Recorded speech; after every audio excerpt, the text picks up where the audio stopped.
ప్రజల్లో వ్యతిరేకత వచ్చింది, అందరూ నాయనకమాలే ఉన్నారు, నేను ప్రజల కోసం పోరాడతా అంటున్న జగన్మోహన్ రెడ్డి అసెంబ్లీ వేదిక ఎందుకని పోరాడలేదంటారు? అసెంబ్లీ వేదిక పోరాటానికి సబ్జెక్ట్ ఏముంది ఆయన దగ్గర? ఏముందని పోరాడతాడు? ఇప్పుడు రాష్ట్రంలో అన్ని పరిగెత్తిస్తున్నాడు. అన్ని పరిగెత్తడం కదా, మమ్మల్ని పరిగెత్తిస్తున్నాడు మొదలని జగన్మోహన్ రెడ్డి అంటే చెప్పేది నువ్వు. అభివృద్ధి అంతా పరుగులు పెడుతుంది. ఇంకా ఆయన మాట్లాడటానికి ఏం లేదు సీను అసెంబ్లీకి వచ్చి. అందువల్ల అసెంబ్లీకి వస్తే వీళ్ళు ఏదన్నా వాళ్ళని గేలు చేస్తారని ఆలోచించే భయపడి అసెంబ్లీకి రావటం మానుకున్నాడు. మానుకొని ఏం చేశాడు, ఎక్కువ రోజులు వెళ్ళకపోతే మళ్ళీ అది ఎమ్మెల్యే పదవి కూడా ఉండదేమో, మళ్ళీ ఆ జీతాలు రావేమో అని ఆలోచించే మళ్ళీ వస్తున్నారు. వచ్చి దొంగతనంగా వచ్చి ఏదో అటు కనపడుతున్నారు, వెళ్ళిపోతున్నారు. ఆయన అసెంబ్లీకి వచ్చి మాట్లాడాయన అయితే మొన్న గవర్నరు ప్రసంగించేప్పుడు అది పూర్తిగా వినాలిగా. ఈయన ఏదన్నా తప్పు ఒప్పులు ఉంటే ఇదిగో ఇది రాంగు మీరు మాట్లాడేది, దీని గురించి కొద్దిగా ఆలోచించండి అని చెప్పాలిగా.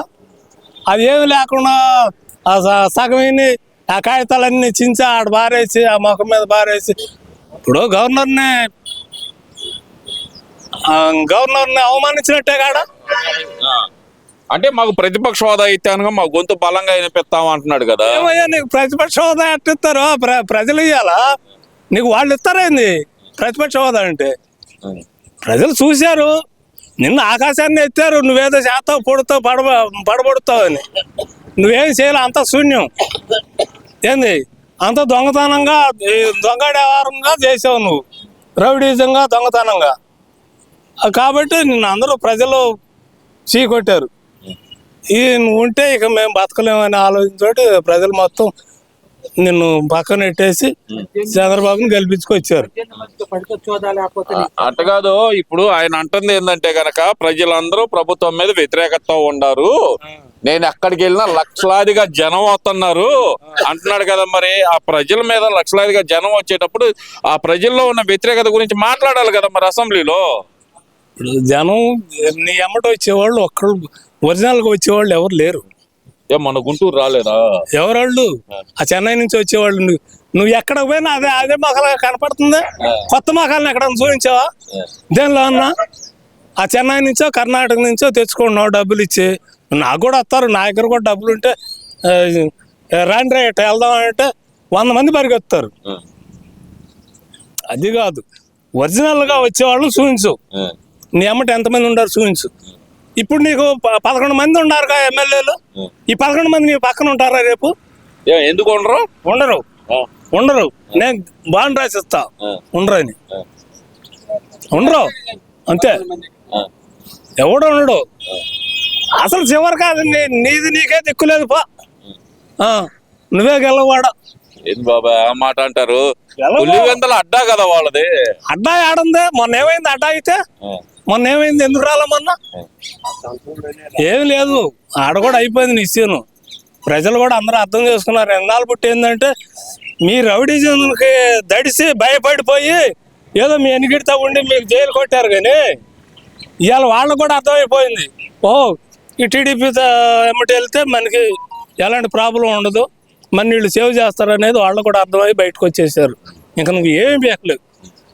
అది మీరేమో ఆ మాట అంటున్నారు. ఆంధ్రప్రదేశ్ లో అసలు చూస్తే కనుక మమ్మల్ని నోరు తెరవనేయట్లేదు, గట్టిగా మేము మీద మాట్లాడుతున్నాడని చెప్పి అంబటి రాంబాబుని అన్యాయంగా అరెస్ట్ చేస్తారా, చెవిరెడ్డి భాస్కర్ రెడ్డిని అరెస్ట్ చేస్తారా, మా ఎంపీని అరెస్ట్ చేస్తారా అని చెప్పి అడుగుతుంటే వాళ్ళు కరెక్టే. కానీ ఇప్పుడు వాళ్ళందరూ పదవుల్లో ఉన్నారు, పెద్ద పెద్ద పదవుల్లో ఉన్నారు, మంత్రులు చేశారు, అన్నీ చేశారు. నువ్వు ఇంతమందిని ఈ పని మన వాళ్ళని బెరగొడ్డు తోలుకునే వాళ్ళని కూడా ఇంటర్వ్యూ చేస్తున్నావు. వీళ్ళు ఎవరన్నా బూతులు తిట్టారంట? లేదు బాబు, లేదుగా. గొప్పక్కని మాట జారినా కూడా క్షమించండి అంటారుగా. వాడు ఎందుకు ఒళ్ళు బలిసి కదా వాడు ఆ మాటలు మాట్లాడేది? అమ్మల్ని, పెళ్ళాలని, పిల్లల్ని వీళ్ళందరినీ తీసుకొచ్చి ఆ రకంగా బూతులు తిడుతున్నావే. ఎవడు ఊరుకుంటాడు? ఎవడన్నా ఊరుకుంటాడా? అసలు వాళ్ళు ఏదో ఊరక పోయి వార్నింగ్ ఇచ్చారు అంతే. నా బడ్డెడ్ అయితే సాధింగాడు చూడండి. ఏది బాబాయ్ అంత కోపం ఏంది అసలు? వాడు మాట్లాడుతుండే కోపం అంటే కోపం ఎందుకు రాదు? ఎవడికి రాదు కోపం? మునుపు జగన్ ఏమన్నాడు? వాళ్ళు ఎగబడ్డప్పుడు మమ్మల్ని అన్నప్పుడు మా కార్యకర్తలకి కోపం రాదా? వాళ్ళకి వచ్చినాయి అన్న వాళ్ళకి పౌరుషం ఉండదా? వాళ్ళు ఎటు ఊరుకుంటారు లీడర్ని అన్నప్పుడు అని మాట్లాడాడుగా. మరి ఇలా 40 సంవత్సరాలు దీంట్లో ఉండి రాజకీయంలో ఉండి మహోన్నతంగా వెలిగిన వ్యక్తిని నువ్వు ఆ మాట మాట్లాడావంటే ఏ కార్యకర్త ఊరుకుంటాడు? అన్నం తినేవాడు ఎవడు? ఈ టీడీపీ కార్యకర్త కాదు, వైసీపీ కార్యకర్త కూడా ఊరుకోడు ఆ మాట మాట్లాడితే. అది కాదు, కాపు టైగర్ అరెస్ట్ చేసి లోపల పెట్టారు అంటున్నాడుగా జగన్మోహన్ రెడ్డి. రంగా అనుచరుడి మీద టచ్ చేశారు, ఇక తేలుతాం మీ అందరంతా అంటున్నారుగా. టైగర్ అంటే టైగర్ అది అడవుల్లో ఉండాలా, ప్రజల్లోకి వస్తే అటు ఊరుకుంటారు, అట్నే అరెస్ట్ చేసి లోపల దెంగుతారు. టైగర్ అనేది అడవుల్లో ఉండాలా, ప్రజల్లో కాదు ఉండాల్సింది. మరి వంగవీటి రంగా అనుచరుడిని అరెస్ట్ చేశారు, ఇక సత్తా చూపిస్తాం, కాపులు సత్తా చూపిస్తాం మేము అని చెప్పి వంగవీటి నరేంద్ర కూడా అంటున్నాడుగా. అది తప్పు వాళ్ళు మాట్లాడటం. ఇక్కడ కులం ఎందుకు వచ్చిందంటారు? అసలు రంగాకును అంబడికి సంబంధం ఏందండి? రంగా మహానుభావుడు. ఇప్పుడు పార్టీ ఏదైనా కావచ్చు, అవును, ఆయన మంచి వ్యక్తే. ఆయన కాకపోతే ఆయన కాలం తిరిగి వెళ్ళిపోయాడు. ఆయనతో ఈయన పోల్చుకుంటారా? ఈ పనికి మళ్ళీ ఆడో కోటకొండ పేవల మీద డాన్స్ చేసుకునేవాడైతే దానికైతే బాగా పనికొస్తాడు పక్కాగా. వాడు లాయర్ చేసాడు. అసలు ఆ హోదా ఆడుంది, లాయర్ హోదా ఆడుంది, మంత్రి హోదా ఆడుంది. ఆ పనికి మళ్ళీ మాట్లాడింది. సరే ఇవన్నీ కాదు బాబాయ్, 29 అధికారం మాదే అంటున్నాడు కదా మరి జగన్మోహన్ రెడ్డి. 29 రాని చూద్దాం. అసలు ముందలు వచ్చి ప్రజల దగ్గరకు వచ్చి ప్రజలను ఓట్లు అడగాలిగా ప్రజల దగ్గరకు వచ్చి. తాను పాదయాత్ర చేస్తాను, సంవత్సరంన్నర పాటు జనాల్లో నడుస్తాను అంటే ఓ పక్కన నడిచేవాడు. ఇప్పుడు అట్ట జనంలో నడిచేవాడు పోయి అక్కడ ఇక్కడ దాక్కొని ఏంది ఏదో వాళ్ళ ప్యాలెస్ల్లో దాన్ని ఏమంటారు ప్రెస్ మీటింగులు పెట్టి అట్ట మాట్లాడు. విమర్శించేవాడు వస్తాడు, ప్రజల దగ్గరకు వచ్చి ప్రజల యోగక్షేమాలు కనుక్కొని వాళ్ళ ఇబ్బందులు ఏమున్నాయని తెలుసుకొని అప్పుడు పోరాటం చేస్తాడు గవర్నమెంట్ మీద. అంతేగాని నువ్వు ఏడ కూర్చొని నువ్వేదో చెబితే ఇప్పుడు ఏంది నేను ఏడ కూర్చొని నేను 1,90,000 చెబుతా, ఉపయోగం ఏముంది? ఉపయోగం లేదంటావు. ఇదే శూన్యం.